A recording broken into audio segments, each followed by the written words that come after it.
Оставам в салон да си оправя ногтите и искам да ми споделя днес маникюрите, които правих. За целия ден правих червено, бордо, бургундското червено, френски, но не какъв да е.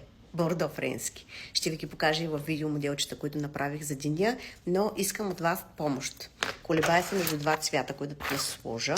За това ще ви обърна камерата, ви ги покажа и help.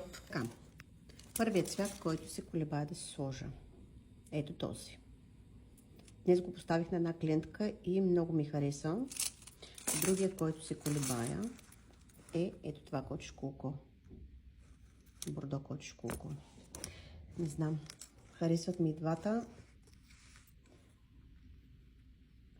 Просто ми кажете. На вас, кой от тия двата цвята повече ви харесва? Този или този? Това е номер 2. Номер 1. Така че чакам в коментар и да взема цвета, който да се поставя.